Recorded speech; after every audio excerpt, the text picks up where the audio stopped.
नमस्कार. मी शरद कोरडे. आज जी मी कथा सांगणार आहे तिचं नाव आहे पाठलाग. माणसाला वेगवेगळ्या प्रकारची स्वप्न पडतात. कधी आनंदाची, कधी दुःखदायक, तर कधी भीतीदायक असतात. पण एकाच प्रकारचं जर स्वप्न सतत पडू लागलं तर माणूस अस्वस्थ होतो आणि मग त्याचा मागोवा जर घ्यायला गेलो आपण तर तो मागोवा आपल्या गतजन्मापर्यंत जातो आणि मग त्याचा उलगडा ज्या वेळेला होतो त्यावेळेला काय होतं हे आपण पाहणार आहोत आजच्या या पाठलाग कथेमध्ये. एक जुन्या इमारतीतील लिफ्ट वर जात आहे आणि त्या लिफ्टचा वेग वर जसं जात आहे तसा वाढत आहे. एका मजल्यावर येऊन लिफ्ट धाडकन आवाज करत थांबते. तिच्या गंजलेल्या लोखंडी दरवाजाचा करकर आवाज होऊन तो उघडला जातो. गच्चीवरून सर्व पसरलेलं निळभोर आकाश दिसते. चौफर पसरलेली डोंगरांची रांग, काळसर हिरव्या दाट रंगाची झाडी आणि प्रचंड वेगाने तो उंचीवरून खाली येत जातो आणि खाली काड्या दगडांची एक टेकडी आहे. खडकावर तो आदळणार इतक्यात रंजनला जाग येते. त्याचं सर्वांग घामाने डबडबलेलं असतं. घसा कोरडा पडला होता. ओरडण्याचं त्राणही त्याच्या अंगात नव्हतं. अस्वस्थ होऊन तो अंथरुणावर बसून राहिला. भीतीने अजूनही छाती धडधडत होती. कितीतरी वेळ तो सुन्न होऊन बसून होता. काय असेल हे? कोणती जागा असेल ती? गेले कित्येक दिवस त्याला एकाच प्रकारचे एक स्वप्न पडत होते. एक मोडकळीला आलेली जुनाट इमारत, त्याच्यातील अकराळ विकराळ आकाराची ती लोखंडी लिफ्ट, तिचा वेग, डोंगरांच्या रांगा आणि खाली ओबडधोबड पसरलेला कातळ, उतारावरून खाली येताना तो भयानक वेग. काय असेल हे सारं? विचार करून रंजनचे डोके भडाणून गेले.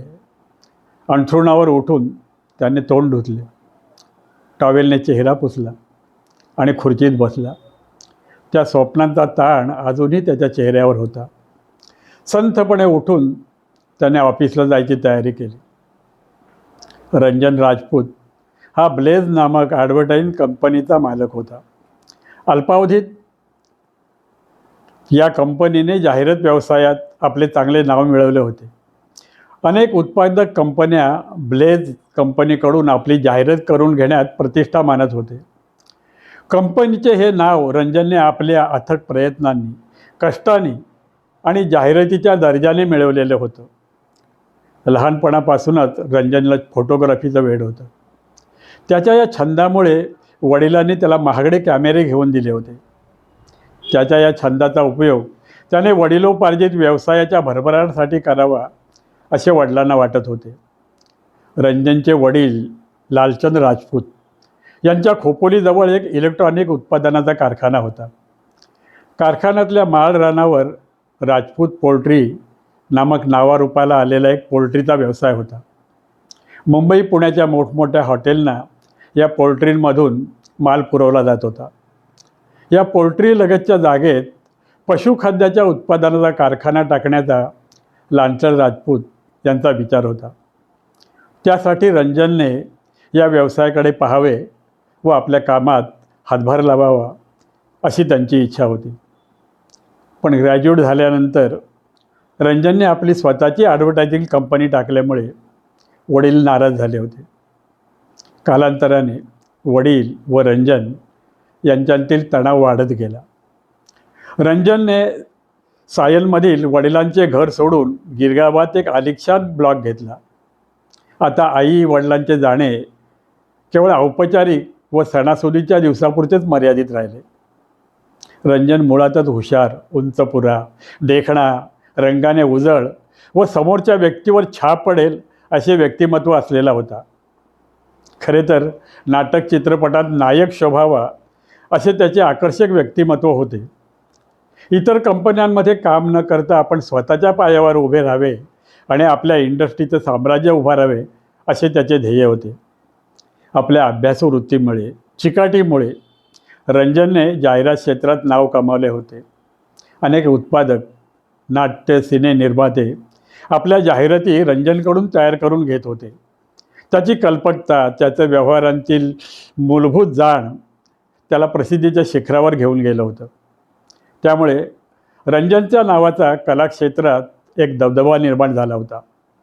रंजन ऑफिसमध्ये आल्या आल्या त्याला शिपायाने रेश्मा मॅडम आपली वाट पाहत आहेत अशी खबर दिली. रेश्मा ही एक नामवंत मॉडेल होती.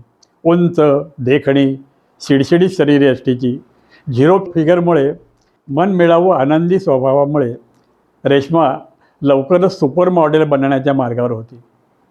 अनेक ॲडव्हर्टाईज बनवण्यात रंजनशी तिचा संबंध आला. या व्यावसायिक संबंधांतून मैत्री, अफेवर व आता दोघेही लग्नबंधनात लवकरच अडकणार होते. कलाक्षेत्रात दोघांच्याही नावाला ग्लॅमर असल्यामुळे या दोघांचे प्रकरण सर्वश्रुत आणि सर्वमान्यही झाले होते. ब्लेझ कंपनीमध्ये रंजन इतकाच मान रेश्मालाही होता. रंजनने रेश्माला ताबडतोब आपल्या केबिनमध्ये बोलावून घेतले. रेश्मा लगबगीने रंजनच्या केबिनमध्ये आली.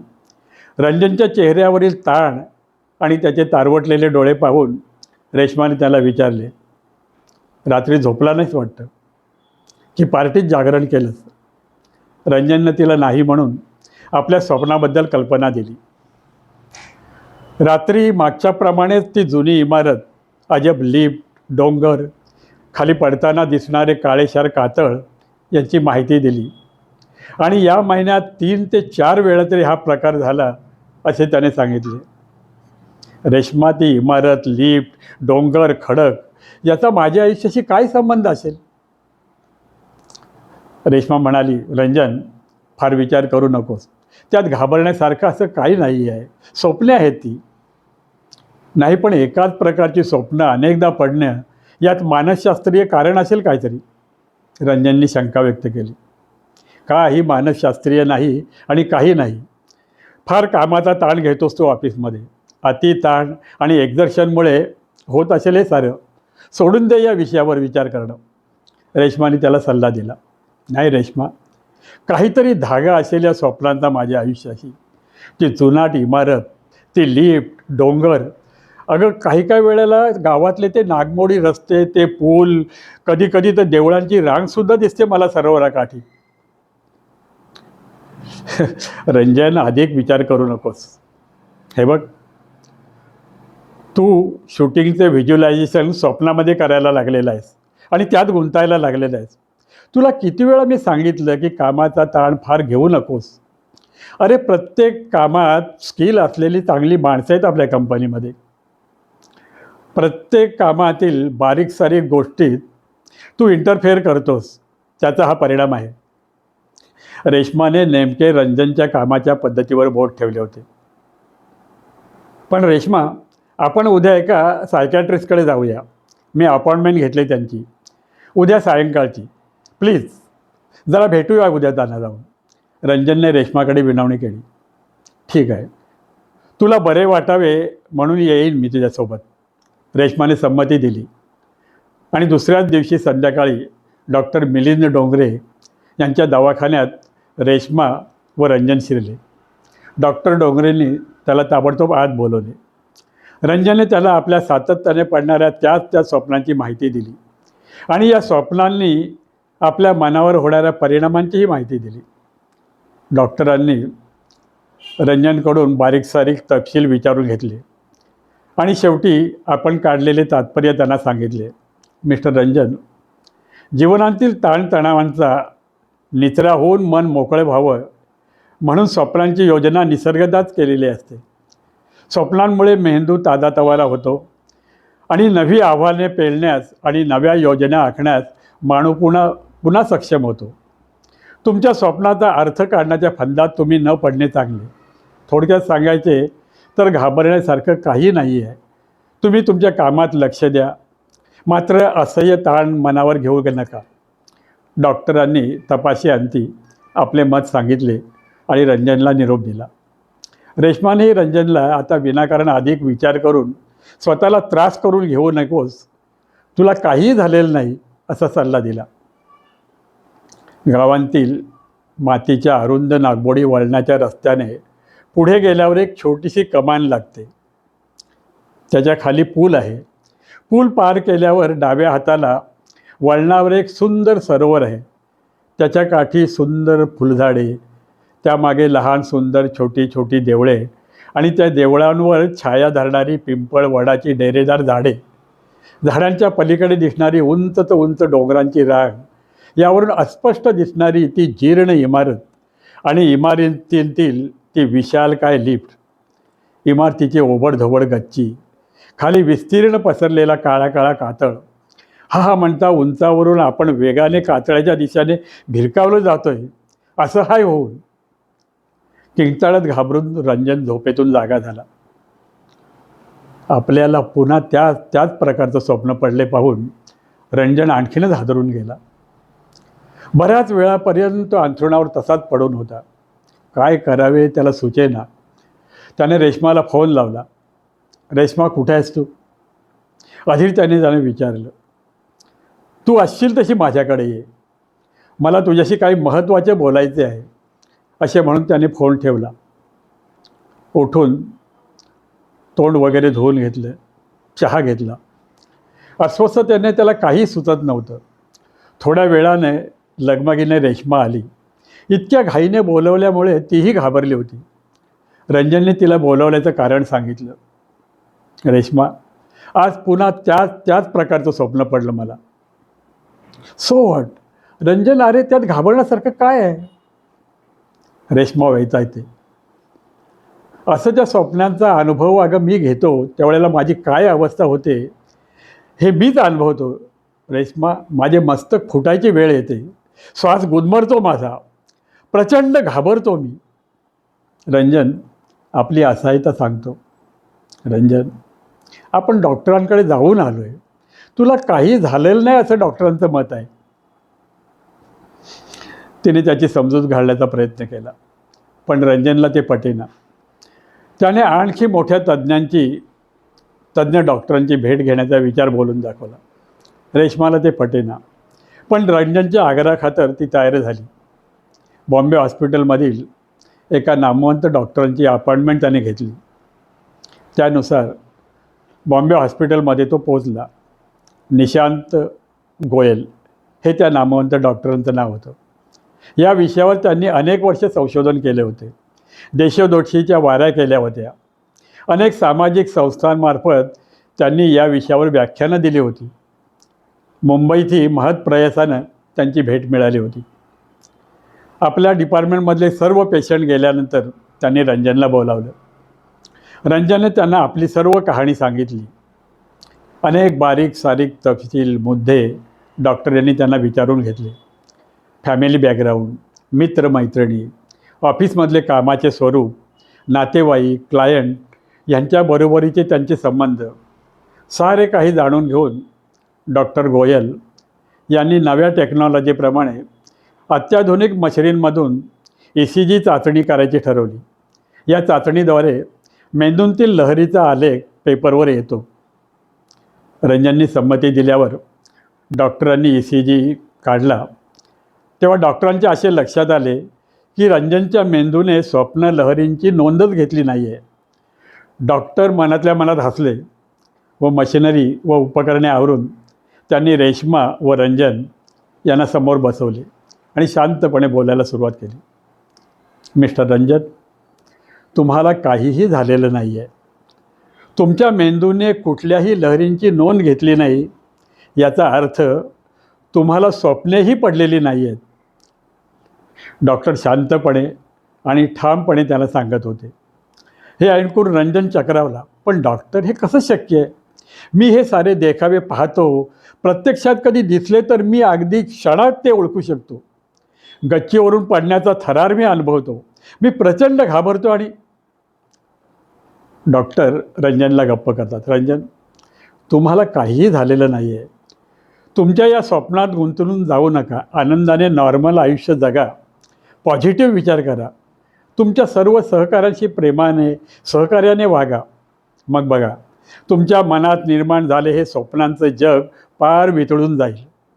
डॉक्टरने आपल्या परीने रंजनला शांत करण्याचा प्रयत्न केला, पण रंजनला हे काही पटेना. रेश्माने त्याची समजूत घातली. डॉक्टरांनी निघण्यापूर्वी रंजनला आणखीन एक सूचना दिली.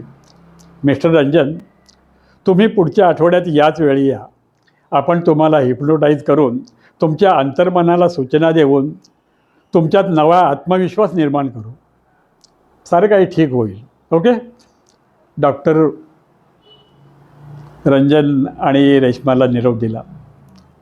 रंजन दवाखान्यातून बाहेर पडला, तो डोक्यावर आणखीनच ओझे घेऊन. रेश्माने पुन्हा त्यांना समजावले, अरे सारे ठीक आहे रंजन, प्रत्येक गोष्टी तितक्या टोकाला जाऊन विचार करू नकोस. तू पूर्ण नॉर्मल आहेस, आनंदी राहा.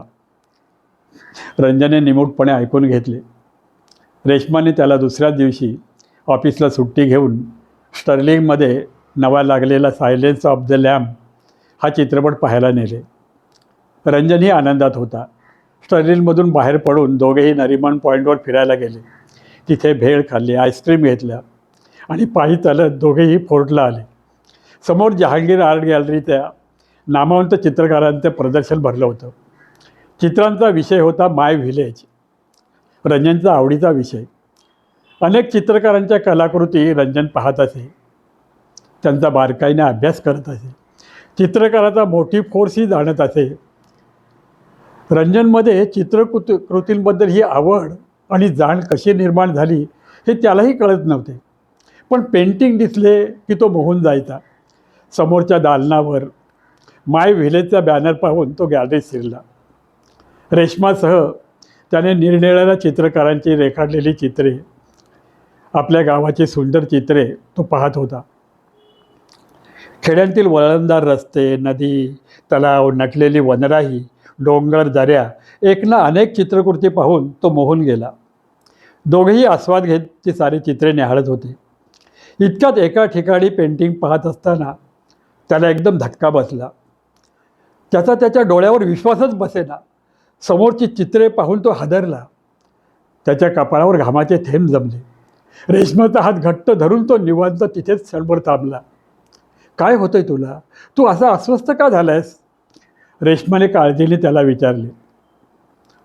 रंजनच्या तोंडातून शब्द फुटत नव्हता. त्याने समोरच्या चित्राकडे बोट दाखवले. काय काय आहे त्यात? रेश्माने विचारले. रंजनला काय बोलावे ते सुचेना. तो बाजूच्या खुर्चीवर आदळत बसला. हाताने डोळे झाकून घेतले. रुमालाने चेहऱ्यावरील घाम पुसला. रेश्मा हे पाहून पुरती गोंधळून गेली होती.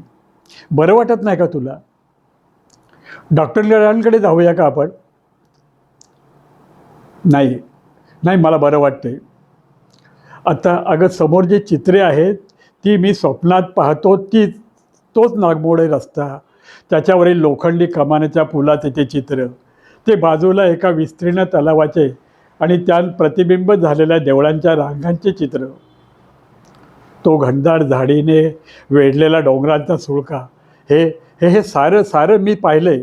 रेश्मा, खरंच सांगतो, माझ्या स्वप्नात येणारे हेच ते गाव आहे. अचानक रंजनच्या डोळ्यातून अश्रुधारा वाहू लागल्या. रेश्माला काय करावे ते सुचेना. कसेबसे तिने त्याला शांत केले. रंजनला बाहेर आणून कॅफेमध्ये तिने त्याला कॉफी पाजली आणि दोघेही घराकडे जायला निघाले. रंजन ड्रायव्हिंग करत असताना आपल्याच विचारात मग्न होता. तो काही बोलत नव्हता. मरीन ड्राईव्हजवळ त्याने रेश्माला सोडले आणि तो पुढे घराकडे निघाला. दुसऱ्या दिवशी सकाळी रंजनने आपली छोटी छोटी कामे उरकून घेतली आणि जहांगीर आर्ट गॅलरीमध्ये धाव घेतली. आज दालनात जाऊन त्याने कालची चित्रे शोधली आणि त्या चित्रांवर लिहिलेले चित्रकारांचे नाव पाहिले. ताराचंद नेरुरकर. या नेरुरकरांची त्याने आजूबाजूला चौकशी केल्यावर ते कॅफेटेरियममध्ये नाश्त्याला गेल्याचे कळले. रंजन चित्रे पाहत तिथेच थांबला. थोड्या वेळाने ताराचंद नेरुरकर आले. त्यांना पाहता तो माणूस संवेदनशील आहे असं त्यांना वाटलं. 30-35चं वय असणार. डोळ्यासवर समोर विस्कटलेले केस, विलक्षण जाणता व दुसऱ्याला समजून घेण्याचे भाव असलेला गोरापान चेहरा. रंजनने त्याला आपली ओळख करून दिली आणि त्या चित्रांची मुक्तकंठाने स्तुती केली. त्यालाही आनंद वाटला. रंजनने त्याच्याजवळ थोडा वेळ मागून त्यांच्या चित्रांबद्दल चौकशी करण्यास सुरुवात केली. चित्रात दिसत असलेला हा निसर्ग तुम्ही प्रत्यक्षात पाहिला आहात की काल्पनिक आहे? रंजनने चौकशी केली.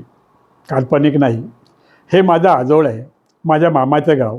रत्नागिरीपासून अगदी 2-3 किलोमीटरवर देवराई. ताराचंदने खुलासा केला. विस्तीर्ण तलाव आणि त्यात प्रतिबिंबित झालेली ही देवळे प्रत्यक्षात आहेत? रंजनने त्यांना प्रश्न केला. अगदी जशीच्या तशी आहे. हा तलाव, ही देवळे, तो जुना लाल मातीचा रस्ता आणि रस्त्यांवर लोखंडी कमानीचा पूल अजूनही तसाच आहे. जगात सुधारणा झाली असेल तरी देवराई अजून जशीच्या तशीच आहे. पाहिजे तर एकदा जाऊन खात्री करून या. ताराचंदने रंजन पुढे आवाहन केले. ताराचंद, माफ करा, मी तुम्हाला एकाने नावाने हाक मारली. तुमची चित्रे पाहून माझ्या मनात तुमच्याविषयीचा दुरावा नष्ट झाला आहे, तेव्हा प्लीज माफ करा. काही हरकत नाही, आपण मला मित्र समजा, ताराचंदने प्रतिसाद दिला. ताराचंद, तुमच्या निसर्गचित्रांबरोबर एक शहरी तरुणीचं चित्र आहे. हे कसं काय? या तरुणीचा आणि या निसर्गाचा काही संबंध आहे का? की केवळ पार्श्वभूमीसाठी असलेल्या निसर्गाशिवाय असलेली ही तरुणी कोण आहे? रंजननी थेट प्रश्न केला. माफ करा रंजन, मी या प्रश्नाचे उत्तर देऊ शकत नाही. काही गोष्टी हृदयाच्या कप्प्यात बंद असतात, त्या इतरांबरोबर आपण शेअर करू शकत नाही. तेव्हा कृपया या बाबतीत विचारू नका, ताराचंद म्हणाले. ठीक आहे, जशी तुमची मर्जी. पण हे चित्र पाहिल्यापासून मला वेगळंच वाटू लागलं आहे. त्या व्यक्तीला आपण कुठेतरी पाहिलं आहे. आपलं तिचं काही माफ करा, ठीक आहे, मी हा विषय इथंच थांबवतो. तुमचं व्हिजिटिंग कार्ड मात्र मला देऊन ठेवा. रंजनने त्यांचे व्हिजिटिंग कार्ड घेतले व वेळ येईल तेव्हा आपण पुन्हा भेटण्याचे प्रॉमिस देऊन तो दालनाच्या बाहेर पडला. दुसऱ्या दिवशी रंजनने ऑफिसला आल्यावर सर्व स्टाफची मीटिंग घेतली. आपल्या एका आठवड्याच्या अनुपस्थितीत कोणी कोणी काय काय कामे करायची व कोणती काळजी घ्यायची याबाबत रंजनने सर्वांना मार्गदर्शन करून हाती घेतलेले कोणतेही काम रेंगाळणार नाही याची दक्षता घेतली. स्क्रिप्ट रायटर, कॅमेरामन व असिस्टंट डायरेक्टर यांना शूटिंगबाबत सल्ला देऊन शेड्यूल आखून घेतले आणि फायनल एडिटिंग दुसऱ्या कुणालाही न करता आपल्यासाठी राखून ठेवण्याची सूचना देऊन रंजनने मीटिंग संपवली. रेश्मा तोपर्यंत ऑफिसमध्ये आली होती. रेश्माला केबिनमध्ये घेऊन त्याने तिला रत्नागिरीला जाण्याच्या योजनेची माहिती दिली आणि तिला सोबत येण्याचं निमंत्रण दिलं. तिने दुसऱ्या कंपनीचे 2 दिवसाचे ॲड शूटिंगचं शेड्यूल असल्यामुळे तिला येता येणार नाही म्हणून तिने नकार दिला. हे बघ रेश्मा, मी तुला आग्रह करतो आहे, येणे न येणे तुझ्यावर अवलंबून आहे. तू आलीस तर मला आनंदच होईल. रेश्माने त्याला अडवले. हे बघ रंजन, सारखे सारखे तर्जनी नाचवत बोलू नकोस. किती वेळा सांगितलं तुला मी. हो, पण त्यामुळे काय होतं? रंजनचा खोचक प्रश्न. आपण समोरच्या व्यक्तीवर अधिकार गाजवतोय असं वाटतं, बोटाच्या तालावर नाचवतोय असं वाटतं. मला नाही आवडत असं कोणाच्या तालावर नाचायला. रेश्माने आपले स्पष्ट मत मांडले. अगं, पण जडलेली सवय आहे ती. माझ्या स्टाफसमोर देखील मी असंच बोलतो ना. ते नोकर आहेत तुझ्या कंपनीचे, त्यांच्यावर अधिकार गाजव, माझ्यावर नाही. अगदी लग्न झाल्यावर देखील नाही. अंडरस्टँड? रेश्माने रंजनकडे पाहत मिश्किल हसली. I am sorry madam, forgive me. रंजनही खळवळून हसला. It's all right sir Ranjan. Anyway, is it necessary to go Ratnagiri? रेश्माने प्रश्न केला. होय, बाय ऑल मीन्स. तुला माहीत आहे रेश्मा, मला का जायचं आहे ते, रंजनने ठामपणे सांगितलं. तरीही मला वाटतं या अज्ञाताच्या वाटेवर जाण्यात काही अर्थ नाही. वेळेचा अपव्यय आणि प्रचंड मनस्ताप याखेरीज याच्यातून काहीही निष्पन्न होणार नाही. तू अजूनही शांतपणे विचार कर, जाऊ नकोस. रेश्माने त्याला समजावले. पण रंजन कोणाचेही ऐकण्याच्या मनस्थितीत नव्हता.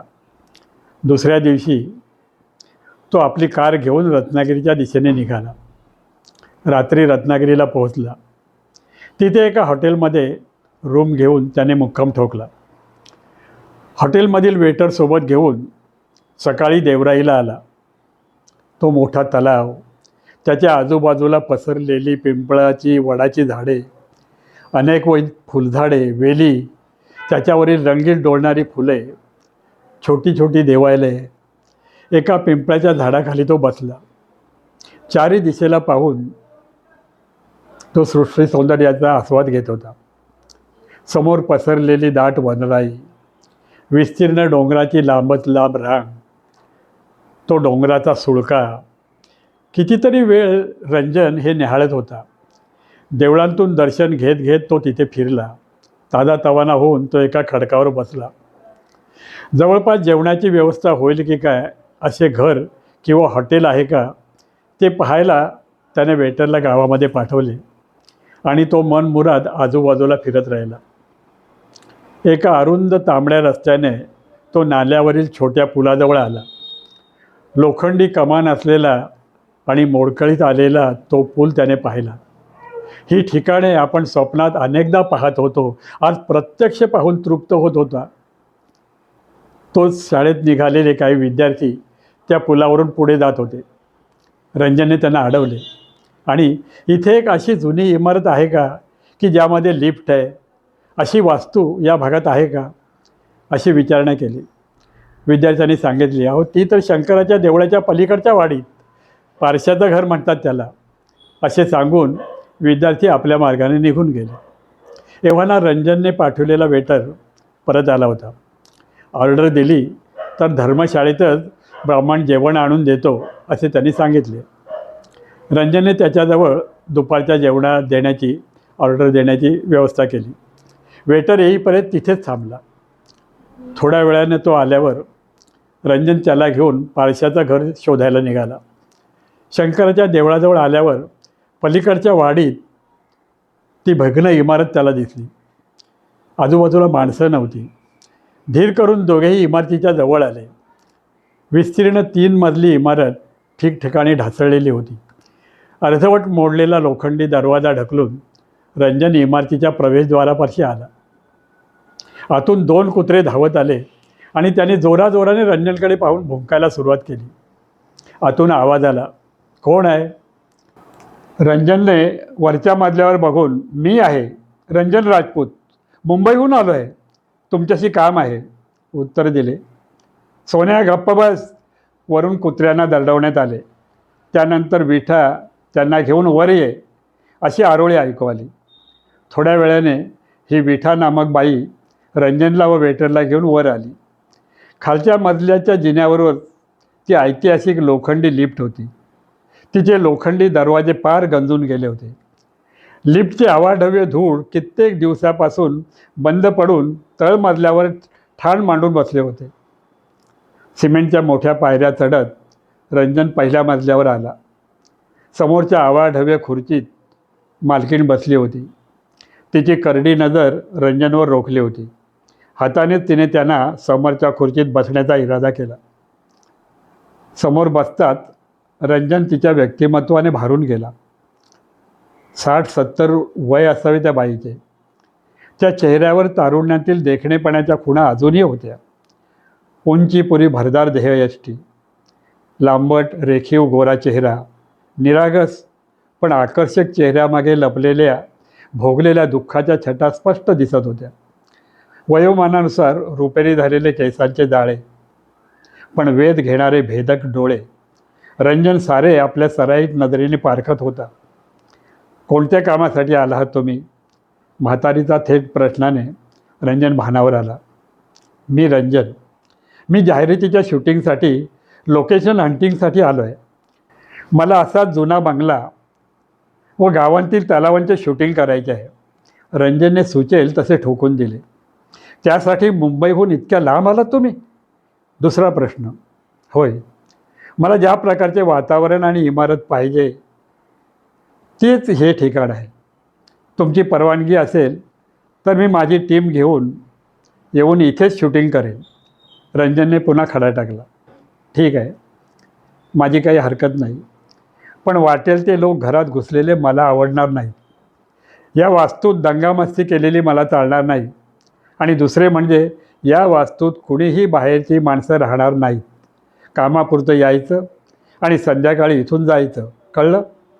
पुन्हा प्रश्न, होय होय मॅडम, तुम्हाला कुठलाही त्रास होणार नाही आणि शिस्तही मोडली जाणार नाही, हा माझा शब्द आहे. या बंगल्यात मला 2 दिवस राहायला मिळाले तर अर्थात माझे जेवण आणि चहापाण्याची व्यवस्था मी बाहेर भटजींकडे करीन. रंजन हे सांगत असताना म्हातारी त्याच्या हालचाली तिच्या भेदक नजरेने टिपत होती. नंतर विचार करून सांगते. अविचाराने तात्काळ संमती देण्याचा माझा स्वभाव नाही. विठा, पाहुण्यांना प्यायला पाणी दे. आज्ञा होतात विठाबाईंनी पाण्याचे 2 ग्लास भरून आणले. एक रंजनला देऊन दुसरा ताटकळत उभ्या असलेल्या वेटरच्या हातात दिला. रंजन पाणी पिऊन हातातल्या रिकाम्या ग्लासवर आपल्या तर्जनीतली अंगठी आपटत आपटत टकटक आवाज करत घर न्याहाळत होता. म्हातारी भिंगांच्या चष्म्यातून रंजनच्या हालचालींकडे पाहत होती. भानावर येऊन रंजनने आपल्या हातांतील ग्लास विठाबाईंच्या हातात दिला आणि वेटरला बाजूला घेऊन त्याला काही सूचना देऊ लागला. आपली हॉटेलातली खोली 3 दिवस राखून ठेवायला त्याने सांगितली. त्याच्या ॲडव्हान्सची रक्कम मी गाडी ठेवायला संध्याकाळी हॉटेलवर येईन तेव्हा देईन. इथे मला गाडीची काही आवश्यकता नाही. रंजनच्या प्रत्येक सूचनेला माल हलवून वेटर होकार देत होता. वेटरला बजावताना नकळत तर्जनीचे बोट पुरेवळे होऊन हलत होते. त्या तालावर वेटरची मानही हलत होती. म्हातारीची नजर रंजनच्या हालचालींचा वेध घेत होती. थोड्या वेळाने रंजन येऊन खुर्चीत बसला. म्हातारीकडे तो परवानगीच्या अभिलाषेने पाहू लागला. ठीक आहे, तुम्ही राहू शकता या घरात, वरच्या मजल्यावर. तुमच्या खाण्यापिण्याची व्यवस्था तुम्ही परस्पर करणार आहात. इथे काही लागले तर 2 नौकर आहेत घरात, राजाराम आणि विठाबाई. त्यांना सांगायचे. विनाकारण माझ्यासमोर आलेलं मला आवडणार नाही. म्हातारीनं बजावलं. गच्चीवर गेला तर मागे कातळ आहे, काळा कभिन्न. रंजनने सांगितलं. तुम्हाला कसं कळलं गच्चीवरून कातळ दिसतो ते? नाही म्हटलं, खेडेगाव आहे, खाली काळा खडक असणारच, समोर डोंगरांची रांग, त्याच्यावर काळीशार वनराही. असंच असतं खेड्यात. रंजन अवघडून नको ते बोलत होता. ठीक आहे विठाबाई, वरच्या मजल्यावरची बेडरूम त्यांना उघडून द्या.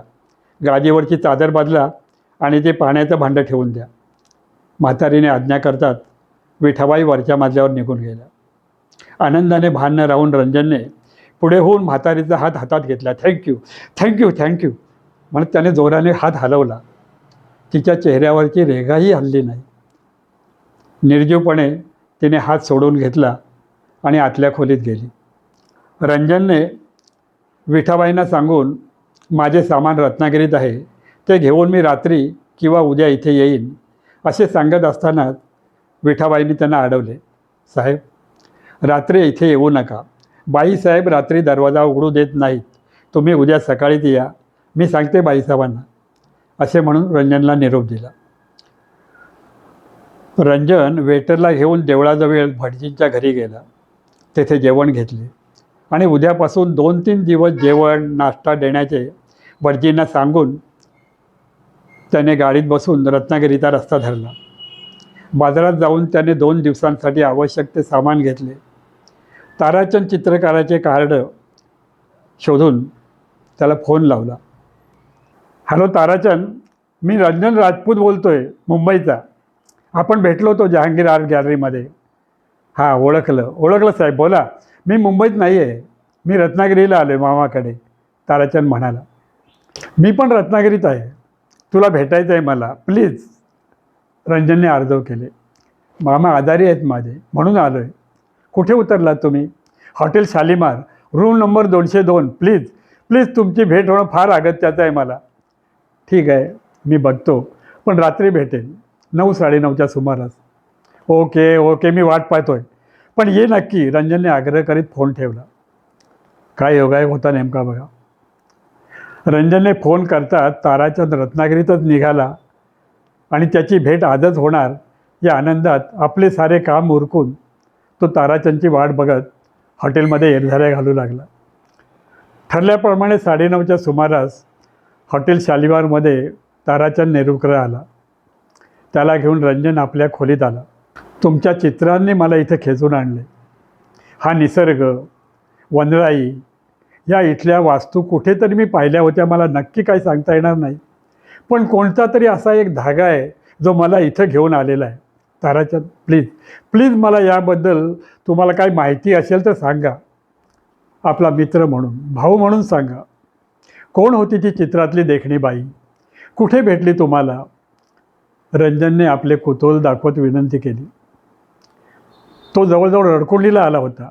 ताराचंदने प्रथम काही न सांगण्याचा पवित्रा घेतला होता, पण रंजनच्या आग्रहामुळे व जाणण्याच्या हेतूत काही डाव नाही हे हेरून ताराचंदने सांगण्यास सुरुवात केली. खालापूर हे ताराचंदचं गाव. घरची गरिबी असल्यामुळे माध्यमिक शाळेपासून सारे शिक्षण मामाकडे रत्नागिरीतच झाले. ताराचंदला चित्रकलेची अत्यंत आवड असल्याने त्याला शिक्षकांनी सतत प्रोत्साहन देऊन चित्रकार होण्याचा सल्ला दिला. सततचे प्रयत्न, कष्ट यामुळे ताराचंदने या कलेत हळूहळू प्रावीण्य मिळालं. कॉलेजचे शिक्षणही रत्नागिरीतच घेत असल्याने ड्रॉइंग टीचरने त्याला शिकवणी सुरूच ठेवली होती. अनेक चित्रकारांच्या कलाकृती पाहून तो त्यावरून त्यांचे अनुकरण करण्याचा प्रयत्न करी. ड्रॉइंगचे महागडे बोर्ड, कॅनव्हास, रंग आणि वेगवेगळे ब्रशेस घेण्याची त्याची ऐपत नव्हती. रत्नागिरीहून देवराईच्या माळावर जाऊन तो तिथली निसर्गचित्रे रंगवीत बसायचा. कधीकधी थकून देवालयाच्या उंबरठ्यावर विमनस्कपणे आपल्या आर्थिक विवंचनेचा विचार करीत तो बसायचा. दुपारच्या वेळी बाजारहाट करून परतणारी एक वृद्ध स्त्री हे सारं पाहत होती. कधीकधी जवळ येऊन त्याची चित्रेही न्याहाळत त्याच्या डोक्यावरून मायेचा हात फिरवत होती. नित्यनेमाने येणारी ही स्त्री दिसली नाही तर ताराचंदला चुकल्यासारखे वाटत असे. हळूहळू ओळख वाढत गेली. ताराचंदबद्दल, त्याच्या घरच्या परिस्थितीबद्दल तिला सारे समजले होते. तिने त्याला आपल्या कलेसाठी मदत करायला सुरुवात केली. ड्रॉइंग बोर्ड, महागडे रंग, कॅनव्हास सारे ती आपल्याकडून पुरवू लागली. त्याला प्रदर्शनात भाग घेण्यासाठी प्रोत्साहन देऊ लागली. प्रवासासाठीही पैसा पुरवू लागली. एक दिवस ताराचंदने त्यांना, मला तुमचे चित्र काढायचे आहे, तुम्ही परवानगी दिलीत तर मी लगेच काम सुरू करून अशी विनंती केली. पण वृद्धेने नकार दिला. पण ताराचंदने खूप आग्रह धरल्यामुळे तिचा नाईलाज झाला. त्यांनी चित्र काढायला परवानगी दिली, पण एका विचित्र अटीवर. माझ्या या वयातला फोटो घेऊन मी तरुणपणी कशी दिसत असेल याची कल्पना करून तू माझे तरुण वयातले चित्र काढ, अशी अट घालतात ताराचंदने ते आव्हान स्वीकारले. अथक प्रयत्न व कल्पनाशक्ती लढवून त्याने तरुण स्त्रीचे आकर्षक पोर्ट्रेट तयार केले आणि ते कागदात गुंडाळून तो तिच्या बंगल्यावर गेला. आज मी तुम्हाला सरप्राईज देणार आहे मॅडम, असे म्हणत त्याने पोर्ट्रेट मॅडमच्या हातात दिले. त्यांनी त्यावरचा कागद काढला तेव्हा आतील आपला तरुणपणाचा फोटो दिसतात त्या पोर्ट्रेटकडे पाहत बसल्या. अनेक संमिश्र भावनांचे कल्लोळ त्यांच्या चेहऱ्यावर उमटले. डोळ्यांतून अश्रुधारा वाहू लागल्या. मागे सरकून त्या धक्कम खुर्चीत बसल्या आणि स्पुंदून रडू लागल्या. कित्येक वेळ त्या तशाच अवस्थेत होत्या.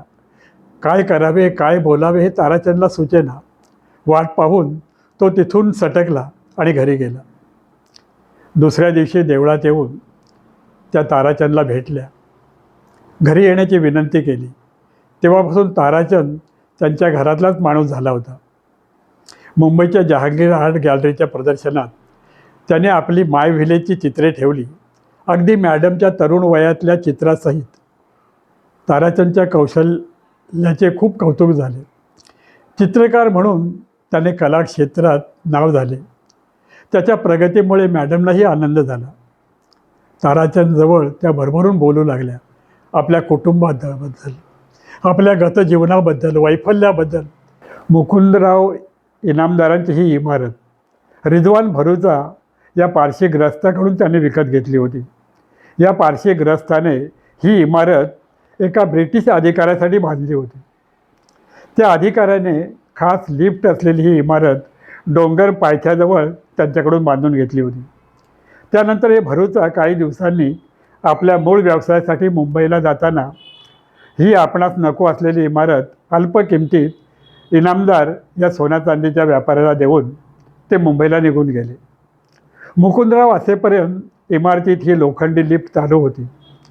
इनामदारांची मुलगी कल्याणी ही अत्यंत लाडकी होती. रूपागुणाने अत्यंत देखणी असणारी ही मुलगी सर्वांचीच अत्यंत लाडकी होती. चित्रकलेची तिला लहानपणापासून आवड होती. वडिलांनी तिची आवड जोपासण्याचा प्रयत्न केला. रत्नागिरीतच तिचे कॉलेजचे शिक्षण पूर्ण झाले. देवराईतून तिला कॉलेजला सोडायला आणि आणायला इनामदारांचा टांगा जात असे. या टांग्याचे कॉलेजच्या आवारात येणे आणि जाणे हा त्यावेळी चर्चेचा विषय असे. रणजित नावाचा तरुण या मुलीच्या आयुष्यात आला. तो उत्तम चित्रकार होता. त्याच्या अप्रतिम चित्रांमुळे ती त्याच्यावर भाळली होती. मुकुंदरावांनी आपल्या कन्येवरील प्रेमामुळे कल्याणीच्या प्रेमप्रकरणाला मान्यता दिली आणि त्यांचे लग्न लावून दिले. कल्याणीच्या बंगल्यावरच रणजित राहायला आला. लग्नानंतर मिळालेल्या संपत्तीमुळे आणि आयुष्य आरामामुळे पुढे रणजितची बुद्धी फिरली. चैनीसाठी तो कल्याणीचा पैसा वापरू लागला. बाहेर अनेक मुलींशी तो आपल्या चित्रकृतींमधून जवळीक करू लागला. अनेक मुलींनाही त्याने आपल्या नादाला लावले होते. मुकुंदराव आपल्या व्यवसायासाठी दौऱ्यावर असल्यामुळे आपल्या जावयाच्या करामती त्यांच्या लक्षात यायला खूप वेळ लागला. कल्याणीपर्यंत मात्र या गोष्टी येऊ लागल्या. घराण्यातील विश्वासू माणसांनी कल्याणीच्या कानावर रणजितचे हे सारे प्रताप घातले. कल्याणी फार उद्ध्वस्त होऊन गेली. दारू पिऊन कल्याणीच्या अंगावर हात टाकण्यापर्यंत त्याची मजल गेली होती. दररोज गच्चीवर रात्री बसून दारू ढोसणे हा त्याचा नित्याचा कार्यक्रम झाला होता. एक दिवस न राहून कल्याणीने गच्चीवर जाऊन त्याचा समाचार घेतला. प्रेमाचे नाटक करून तू मला फसवले असल्याचे आणि माझ्या संपत्तीवर डोळा ठेवून तू माझ्याशी लग्न केल्याचे तिने त्याला ऐकवले. दारूच्या नशेत बेहोश असलेल्या रणजितने आपले खरे रूप प्रकट केले. तिच्या सर्वांगातून अंगार फुलला. डोळ्यांतून अश्रूबरोबर क्रोधाच्या ठिणग्या उडू लागल्या. रणजित झिंगल्यामुळे त्याची बेताल बडबड सुरळीत होती. क्षणार्धात तिने त्याची गचांडी धरून त्याला गच्चीवरून धक्का देऊन खाली फेकून दिले. रणजित तोल जाऊन खडकावर पडला आणि गतप्राण झाला. दुसऱ्या दिवशी सकाळी पोलीस येऊन त्यांनी दारूच्या नशेत खाली कोसळल्याने रणजितचा मृत्यू झाल्याचा पंचनामा केला आणि एका प्रकरणाचा अंत झाला. ताराचंदने आपल्याला माहीत असलेली सर्व कथा रंजनला ऐकवली. रंजनने त्याचे आभार मानून त्यांना निरोप दिला. रंजनच्या डोक्यावरील ताण खूप कमी झाला होता. त्याला हलके हलके वाटत होते. बॅगमधील विस्कीची बाटली काढून त्याने त्यात कोल्ड्रिंक घालून 2 पेग घेतले आणि तो हॉटेलात रात्री जेवायला गेला. रात्री शांत झोप लागल्यामुळे तो सकाळी लवकर उठून आवरावर करू लागला. मॅनेजरला भेटून त्याने आणखीन 3 दिवसात हॉटेलच्या खोलीचं बुकिंग करून ठेवले आणि कार हॉटेलच्या कंपाऊंडमध्ये पार्क करून तो सामानाची बॅग भरून रिक्षाने देवराईला निघाला. ताराचंदने रात्रीची सांगितलेली हकीकत ऐकून तो भांबावून गेला होता. एक उकल होत चालली होती, परंतु आपली या घटनेतील काय भूमिका आहे याचा त्याला उलगडा होत नव्हता. काही असले तरी लवकरच सारे धोके विरून जाऊन चित्र स्पष्ट होईल अशी त्याला आशा वाटत होती. देवराईत आल्यावर पारसाच्या बंगल्याजवळ त्याने रिक्षा थांबवली आणि आपले सामान घेऊन तो बंगल्यात शिरला. विठाबाईंनी त्यांना वरच्या मजल्यावरील खोली उघडून दिली.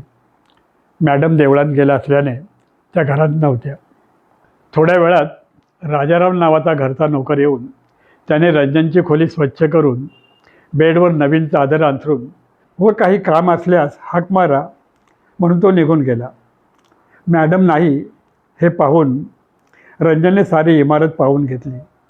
खालची बंद पडलेली लोखंडी लिफ्ट, 3 मजल्यावरच्या वापरात नसलेल्या खोल्या, गच्चीतून दिसणारा काळा कभिन्न खडक, समोरच्या डोंगराच्या रांगा, त्यावरची दाट सारी झाडी सारे पाहून झाल्यावर रंजन खाली उतरून गावातून फेरफटका मारून व जेवण करणाऱ्या भटजींना भेटून आला. सोबत आणलेल्या कॅमेऱ्याने त्याने अनेक फोटो काढले. तलाव, नदी, लोखंडी कमानीचा पूल, समोरच्या डोंगरांची रांग सारे त्याने कॅमेऱ्यात टिपले. काही वेळाने देवदर्शन आणि बाजारहाट करून मॅडम घरी आल्या. रंजनला आलेलं पाहून त्यांनी मंदस्मित केले. काही लागले तर राजाराम किंवा विठाबाईला हाक मारून सांगा असे म्हणत त्या आतमध्ये गेल्या. राजाराम रात्री बंगल्यावरच राहत असे. विठाबाई मात्र संध्याकाळचं जेवण जायल्यावर घरी जात असे. घरातील एकूण व्यवस्थेची जुजबी माहिती रंजनने राजारामकडून मिळवली होती. 2 दिवसात काही उलगडा झाल्यावर परत मुंबईला जाण्याचे रंजनने ठरवले होते. संध्याकाळी राजारामला घेऊन रंजनने मॅडमला सुगावं न लागता गच्चीवर चटई अंथरून आणि आपल्या डिंगची व्यवस्था करून घेतली होती. राजारामलाही पिण्याचे आंबे दाखवून त्यांनी आपल्या बाजूला वळून घेतले होते.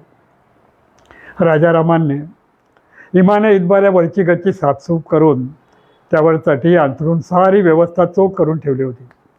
अंधार होताच चांदण्यांच्या प्रकाशात दोघांची मैफिल खाली मॅडमला कळणार नाही अशा पद्धतीनं सुरू झाली.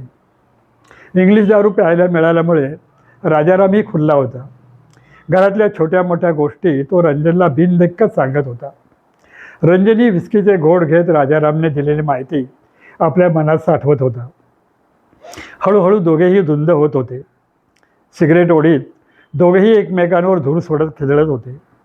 रंजनही आपल्या गमती जमती राजारामला सांगत सुटला होता. ही मैफिल ऐन रंगात आली असतानाच एकदम ओरडण्याचा आवाज दारातून आला. रणजित, अजूनही तू सुधारला नाहीस. अजूनही मस्ती आहे तुझ्या अंगात. दारातून येत मॅडम ओरडल्या. त्यांच्या डोळ्यांतून अंगार फुलला होता. त्यांचे केस अस्ताव्यस्त झाले होते. अंग थरथरत होते. मी ओळखलंय तुला. रणजित आहेस तू. प्रत्येकावर अधिकार गाजवणारा, समोरच्या माणसावर बोटं नाचवत बोलणारा, ग्लासवर बोटांतील अंगठीनी वाजवत आवाज करणारा, तीच मस्ती तुझ्या प्रत्येकात ठासून भरलेली आहे. मॅडम बेफाम होऊन बोलत होत्या. मॅडम, मी रंजन राजपूत. काय बोलताय तुम्ही? रंजन बावचळून विचारत होता. मी ओळखलंय तुला. अपमान केलास तू माझ्या प्रेमाचा. विश्वासघात केलास तू आमचा. केवळ पैशाच्या लालसेनं नीच आहेस तू. मॅडम रंजनच्या अंगावर धावल्या. घाबरून राजारामने खाली पळ काढला.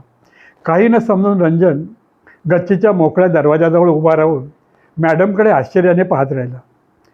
तुला दिलेली शिक्षा अपुरी आहे. एका शिक्षेत शांती होणार नाही माझी. तू पुन्हा जन्म घेऊन छळायला आलायस मला. पण मी आता फसणार नाही.